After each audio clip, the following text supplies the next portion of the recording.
Hey, welcome to OLALawrence.com.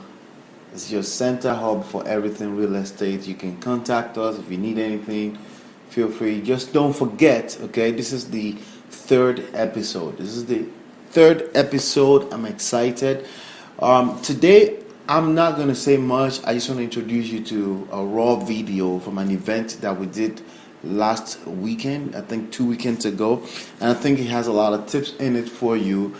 In this particular video, I was privileged to get on stage and talk to a few people, and we talked about leverage, we talked about equity, we talked about credit, and also we talk about homebuyerswebclass.com. Okay, so make sure you stick around. It's just a few minutes, but there's a lot of nuggets and tips in it. And feel free to reach out if you have any questions about your real estate. You want to buy, you want to sell, you're looking to invest, you're looking to learn how to buy foreclosures, reach out. But that's all I have for you today. Just wait in a few seconds and we'll transfer you to that raw video that has a lot of nuggets in it. And I'll see you next week. Peace. You can write that down in your notes. Leverage. So leverage is when you do much more with less, when you get much more from less. So the conventional idea that we have in our mind is this. Sorry, 1 second. Make sure that this thing doesn't ring out. All right. So we have this idea that just work hard, go to school, work hard. That's things they teach you in school, pretty much to become a part of the system. All of that information is available. The information we're going to share is available on Google everywhere. But the beauty about this kind of setting is that we emphasize it. We'll bring it out. We'll pull it out for you. Pull out the most important information from all the information. There's so much information out there, right? So we'll pull all that information out for you. So leverage. You're getting more from doing less. Okay? And the idea here is this. If you 2 times 2 times 2, 22 times. It's not the same thing as 2 times 22, which is 44. It multiplies out pretty nicely. And again, one of the best ways to do that is to leverage real estate to work for you. Okay? The opportunity that comes with real estate is because everybody needs a roof over their head. Okay? So about 7 years ago, all the big companies started to disappear. So there was less and less real estate that was needed when it comes to commercial part of it, right? You will go into a tall building and half of it will be vacant, right? And the reason for that, this was back in 2008 and 9, was because the market was crashing. And so when you say market crashing, that creates a lot of fear, right, in the mind of people, right? And it has a domino effect because the more fear that is in the marketplace, the more people pull out money from the marketplace, right? So, but here's the truth about that.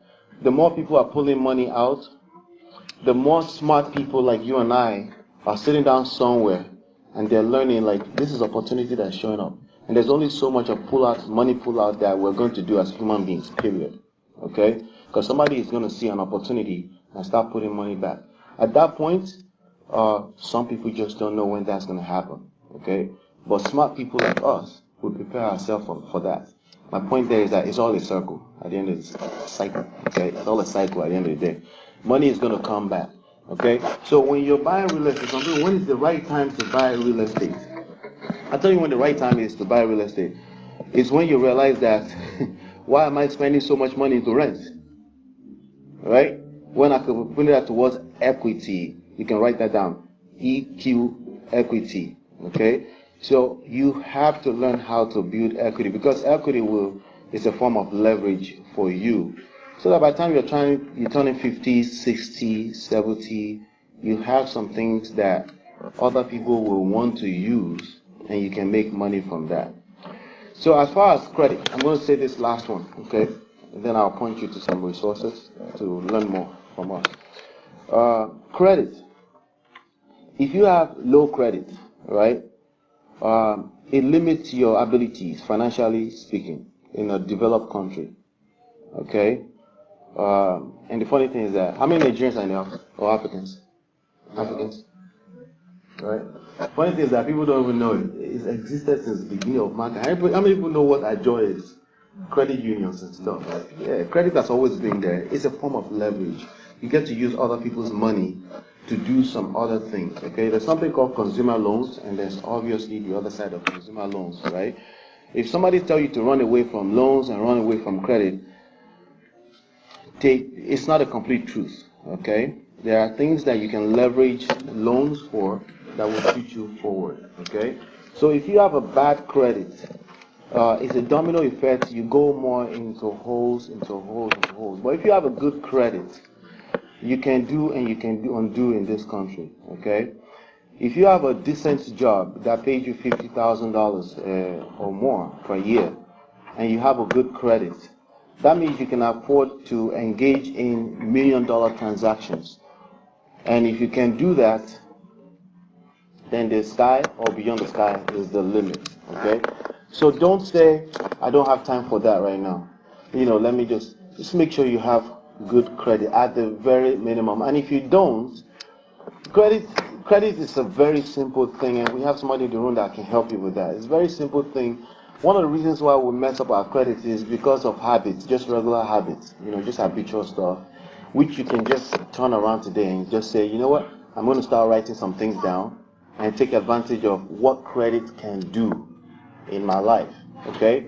So what I'll tell you is this: when you have good credit, they're going to approach you, like Pastor said, they're going to approach you with all kind of stuff. Okay? You have to be careful. Okay?